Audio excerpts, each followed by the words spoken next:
اہم خبر شامل کریں گے۔ ترکیہ کے نیول چیف کا دورہ پاکستان، نیول ہیڈ کوارٹرز اسلام آباد۔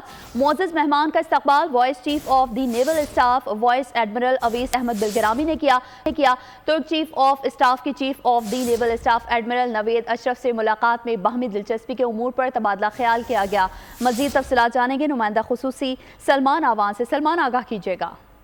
جی بالکل، ترک بحریہ کے وائس ایڈمرل ابراہیم الدین پاکستان کے دورے پر ہیں اور ان کا دورہ پاکستان اور ترکی کے دو طرفہ تعلقات، خاص طور پر جو میری ٹائم سیکیورٹی اور دونوں ممالک کی نیول فورسز کے درمیان انتہائی قریبی اسٹریٹجک شراکت داری ہے، اس کو ظاہر کرتا ہے۔ انہوں نے آج نیول ہیڈ کوارٹرز کا وزٹ کیا، جہاں پر وائس ایڈمرل اویس احمد بلگرامی نے ان کا استقبال کیا۔ بعد ازاں ان کی naval chief admiral Naveed Ashraf سے ملاقات ہوئی، جس میں دونوں ممالک اور خاص طور پر بحری افواج کے حوالے سے باہمی دلچسپی کے امور پر تبادلہ خیال کیا گیا۔ اور ان کا نیول چیف کا خاص طور پر یہ کہنا تھا کہ خطے میں میری ٹائم سیکیورٹی کے حوالے سے ترک بحریہ کی کوششیں جو ہیں وہ قابل تعریف ہیں۔ اس کے ساتھ ہی انہوں نے پاکستان کی جو حدود ہیں اس میں میری ٹائم سیکیورٹی کے حوالے سے پاکستان نیوی کی خدمات کا ذکر کیا، اور ان کا کہنا تھا کہ پاکستان اور ترکی جو ہیں دونوں برادر اسلامی ممالک ہیں اور دونوں کے درمیان نیول فورسز کے درمیان تعلقات جو ہیں وہ دن بدن فروغ پا رہے ہیں۔ اس کے ساتھ ہی پاکستان نیوی اور ترک بحریہ کے درمیان جو ماہرین کی سطح پر چھٹے سٹاف مذاکرات ہیں